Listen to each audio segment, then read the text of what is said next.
মধ্যপ্রাচ্যের আকাশে বারুদের গন্ধ আর রণহুঙ্কার যেন কোনোভাবেই থামার লক্ষণ দেখা যাচ্ছে না, বরং দিন দিন তা আরও বিধ্বংসী রূপ নিচ্ছে। একের পর এক পাল্টাপাল্টি ও রক্তক্ষয়ী হামলার পর দাঙ্গায় সেখানে মোতায়েন থাকা মার্কিন বাহিনীর হতাহতের সংখ্যা অবিশ্বাস্য গতিতে বেড়ে চলেছে বলে এখন তীব্র খবর পাওয়া যাচ্ছে। একের পর এক দেহে আসা হামলার মুখে মার্কিন সেনাদের ক্ষয়ক্ষতি ও মৃত্যুর মিছিল দীর্ঘতর হচ্ছে এবং উত্তর ইরাকে আরও এক মার্কিন সেনার মৃত্যুর খবর আনুষ্ঠানিকভাবে নিশ্চিত হওয়ার পর পুরো আন্তর্জাতিক মহলে নতুন করে তোলপাড় শুরু হয়েছে। ওয়াশিংটনের পেন্টাগন প্রশাসন যেভাবে তাদের সামরিক ক্ষয়ক্ষতি ও প্রাণহানির তথ্য জনসাধারণের সামনে আনছে, তার পেছনে কোনো গভীর ষড়যন্ত্র বা তথ্য গোপনের খেলা লুকিয়ে আছে কিনা তা নিয়ে এখন বিশ্বজুড়ে চলছে টান টান বিশ্লেষণ।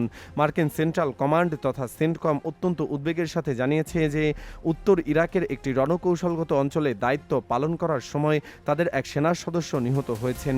ঠিক এই সময়ে গত 17 জুলাই জর্ডানের মাটিতে ইরানের চালানো সে ভয়াবহ ও নজিরবিহীন হামলার পর থেকে নিখোঁজে থাকা আরেক মার্কিন সেনার সন্ধানে মরুভূমির বুকে চিরুনি অভিযান চালিয়ে কিছু অজ্ঞাত ও ক্ষতবিক্ষত মানবদেহের অবশেষ উদ্ধার করা হয়েছে, যা পুরো পরিস্থিতিকে আরও বেশি রহস্যময় ও সাসপেন্স ভিত্তিক করে তুলেছে।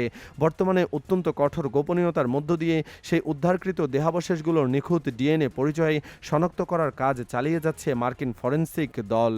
মার্কিন শীর্ষ সামরিক কর্তৃপক্ষ অত্যন্ত সতর্কতার সাথে জানিয়েছে যে মরুভূমির বুক থেকে উদ্ধার হওয়া এই অজ্ঞাত দেহাবশেষ আসলে নিখোঁজ হওয়া সেই মার্কিন সেনারই কিনা তার ল্যাবরেটরিতে পরীক্ষার চূড়ান্ত রিপোর্ট আসার আগে নিশ্চিতভাবে বলা যাচ্ছে না। আর ঠিক এই অস্পষ্টতার সুযোগেই তাকে এখনও পর্যন্ত প্রাতিষ্ঠানিক বা দাপ্তরিকভাবে মৃত বলে ঘোষণা করেনি ওয়াশিংটন। ফলে পেন্টাগনের তৈরি করা সরকারি খেরো খাতায় মধ্যপ্রাচ্যের এই চলমান যুদ্ধে নিহত মার্কিন সেনার সংখ্যা আপাতত কাগজে কলমে 17 জনেই আটকে রাখা হয়েছে। তবে ভেতরের খবর ও সামরিক বিশ্লেষকদের ধারণা, এই জটিল এবং দীর্ঘমেয়াদী শনাক্তকরণ প্রক্রিয়াটি শেষ হওয়া মাত্রই মার্কিন সেনাদের মৃত্যুর সেই সরকারি সংখ্যা এক লাফে আরও অনেক দূর বেড়ে যেতে পারে। এর আগে জর্ডানের মাটিতে ইরানের সেই রক্তহিম করা ড্রোন ও মিসাইল হামলার পরপরই মার্কিন সেনাদের মোট প্রাণহানির সংখ্যা অফিসিয়ালি 16-তে গিয়ে পৌঁছেছিল। একই সাথে মার্কিন প্রশাসনের পক্ষ থেকে অত্যন্ত অনিচ্ছা সত্ত্বেও স্বীকার করা হয়েছিল যে তাদের 420 জনেরও বেশি সেনা সদস্য মারাত্মকভাবে আহত ও পঙ্গুত্ব বরণ করেছেন। উত্তর ইরাক থেকে আসা এই নতুন মৃত্যুর খবর এবং অজ্ঞাত দেহাবশেষ উদ্ধারের ঘটনা পুরো মধ্যপ্রাচ্যের ভূরাজনীতিকে এক চূড়ান্ত আশঙ্কার মুখে ঠেলে দিয়েছে, যা সেখানে অবস্থানরত হাজার হাজার মার্কিন সেনার সার্বিক নিরাপত্তা নিয়ে এক বিরাট ও মারাত্মক প্রশ্নচিহ্ন খাড়া করেছে। এদিকে কেবল এই মাঠ পর্যায়ের প্রাণহানি বা সেনাদের মৃত্যুর ঘটনাই নয়, বরং যুদ্ধের শুরু থেকে মার্কিন সেনাদের প্রকৃত ও বাস্তব ক্ষয়ক্ষতির সঠিক তথ্য গোপন করার যে প্রবণতা, তা নিয়ে বিতর্ক এখন চরম উত্তেজনায় রূপ নিয়েছে। হোয়াইট হাউসের সমালোচক ও আন্তর্জাতিক সামরিক বোদ্ধারা শুরু থেকেই অত্যন্ত জোরালোভাবে অভিযোগ তুলে আসছেন যে ওয়াশিংটন নিজেদের অভ্যন্তরীণ রাজনীতি ও বিশ্বমঞ্চে ইমেজ ধরে রাখার স্বার্থে হতাহত সেনাদের প্রকৃত পরিসংখ্যান সচেতনভাবেই ধামাচাপা দেওয়ার চেষ্টা করে যাচ্ছে। পেন্টাগনের প্রাথমিক সরকারি ধারণার সাথে পরবর্তী আন্তর্জাতিক গণমাধ্যমের অনুসন্ধানে বেরিয়ে আসা তথ্যের যে বিশাল ফারাক ও অসঙ্গতি, তার সমালোচকদের এই গোপন তথ্য ফাঁসের অভিযোগকে আরও কয়েকগুণ বেশি শক্তিশালী ও প্রমাণিত করেছে। উদাহরণস্বরূপ গত 10 মার্চ মার্কিন প্রতিরক্ষা বিভাগ বা পেন্টাগন আনুষ্ঠানিকভাবে সংবাদ সম্মেলন করে মাত্র 8 জন গুরুতর আহত সেনার কথা অত্যন্ত দায়সারাভাবে স্বীকার করেছিল। কিন্তু তার ঠিক পরপরে আন্তর্জাতিক শীর্ষ গণমাধ্যম রয়টার্স তাদের এক চাঞ্চল্যকর অনুসন্ধানে প্রতিবেদনে বিশ্বকে চমকে দিয়ে জানায় যে এই যুদ্ধের প্রথম 10 দিনেই প্রকৃতপক্ষে প্রায় 150 জন মার্কিন সেনা ও ইরানিরা তার মিত্রদের হামলায় গুরুতরভাবে আহত ও রক্তাক্ত হয়েছিলেন।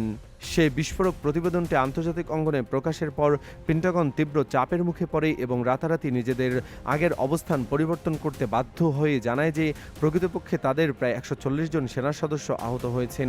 এই তথ্যের চাতুর্যপূর্ণ লুকোচুরি ও পেন্টাগনের ভেতরের বিতর্ক এখানেই থেমে থাকেনি, বরং এপ্রিল মাস আসার আগেই এই অসঙ্গতির চিত্রটি আরও বড় এবং স্পষ্টভাবে বিশ্ববাসীর সামনে উন্মোচিত হয়ে পড়ে। মার্কিন প্রতিরক্ষা বিভাগের নিজস্ব ও সুরক্ষিত সরকারি কেন্দ্রীয় তথ্যগুলোর শেষ সময় আহত মার্কিন সেনার মোট সংখ্যা দেখানো হয়েছিল মাত্র 346 জন। কিন্তু অত্যন্ত আশ্চর্যজনকভাবে ঠিক একই সময় সেন্টকম মিলিটারি টাইমস নামক একটি স্বনামধন্য সামরিক পত্রিকার কাছে দেওয়া একান্ত সাক্ষাৎকারে স্বীকার করে বসে যে মধ্যপ্রাচ্যের রণক্ষেত্রে তাদের প্রকৃত আহতের সংখ্যা ইতিমধ্যেই ৩৮১ জনে গিয়ে ঠেকেছে। এর বাইরেও ঠিক কতজন মার্কিন সেনাকে গুরুতর শারীরিক ও মানসিক চিকিৎসার জন্য ও যুদ্ধক্ষেত্রের মূল ফ্রন্টলাইন থেকে জরুরি ভিত্তিতে অন্য দেশে সরিয়ে নেওয়া হচ্ছে, কিংবা তাদের শরীরে লাগা আঘাতের গভীরতা ও প্রকৃতি কতটা ভয়ানক সে বিষয়ে কোনো ধরনের বিস্তারিত তথ্য বা মেডিকেল রিপোর্ট প্রকাশ করতে সম্পূর্ণভাবে অস্বীকৃতি জানিয়েছে মার্কিন সর্বোচ্চ সামরিক কর্তৃপক্ষ। যদিও এখনও পর্যন্ত পেন্টাগনের তথ্যের এই আকাশপাতাল অসঙ্গতিগুলো মূলত আহত সেনাদের সংখ্যাকে কেন্দ্র করে বেশি দৃশ্যমান হয়েছে, তবুও এসব ধোঁয়া ভরা ঘটনা বিশ্বমঞ্চে ওয়াশিংটনের সরকারি তথ্য প্রকাশের নির্ভরযোগ্যতা ও নৈতিক গ্রহণযোগ্যতা নিয়ে এক বিশাল ও অভূতপূর্ব প্রশ্ন তৈরি করেছে। আন্তর্জাতিক নিরাপত্তা বিশ্লেষকদের মতে বাস্তব যুদ্ধক্ষেত্রের ভয়াবহ পরিস্থিতির তুলনায় মার্কিন ক্ষয়ক্ষতির তথ্য যেভাবে ফোঁটা ফোঁটা করে অত্যন্ত ধীরগতিতে ও কিস্তিতে প্রকাশ পাচ্ছে, তাতে সাধারণ মার্কিন জনগণ ও বিশ্ববাসীর মনে সন্দেহ ও অবিশ্বাস আরও গভীর থেকে গভীরতর হচ্ছে। মধ্যপ্রাচ্যের ওই উর্বর বারুদ খণ্ডে পা রাখার সময় ওয়াশিংটন তাদের গণমাধ্যমে বারবার দ্রুত ও একতরফা বিজয়ের যে সুদৃশ্য এবং জাঁকজমকপূর্ণ চিত্র তুলে ধরেছিল, বর্তমান মাঠ পর্যায়ের কঠোর বাস্তবতা যেন তার সম্পূর্ণ উল্টো এক নির্মম।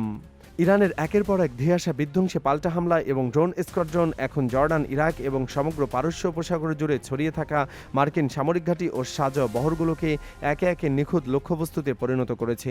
ঘড়ির কাঁটা যত সামনের দিকে এগোচ্ছে, সমরবিদদের কাছে ততই স্পষ্ট হয়ে উঠেছে যে মধ্যপ্রাচ্যের এই সংঘাত আমেরিকার জন্য এক অন্তহীন, চরম ব্যয়বহুল এবং আরও বেশি প্রাণঘাতী এক দীর্ঘস্থায়ী ফাঁদে রূপ দিতে যাচ্ছে। এই চরম উত্তেজনার মাঝে সেন্টকম অবশ্য সাফ জানিয়ে দিয়েছে যে নিহত ও নিখোঁজ হওয়া সেনাদের আসল পরিচয় তাদের পরিবারের সদস্যদের কাছে আনুষ্ঠানিকভাবে চিঠি ও প্রোটোকল অনুযায়ী অবহিত করার আগে কোনো অবস্থাতেই তা গণমাধ্যমে প্রকাশ করা হবে না। তবে উত্তর ইরাকের সেই দুর্গম ঘাঁটিতে নতুন করে সেনার মৃত্যুর ঘটনা এবং জর্ডানের তপ্ত বালিতে নিখোঁজের সেনার ভাগ্য ঘিরে তৈরি হওয়া এই তীব্র কুয়াশা ও অনিশ্চয়তা মধ্যপ্রাচ্যের চলমান সংঘাতকে প্রতি মুহূর্তে আরও বেশি নাটকীয়, রোমাঞ্চকর ও এক চরম উত্তেজনাপূর্ণ পরিণতির দিকে নিয়ে যাচ্ছে।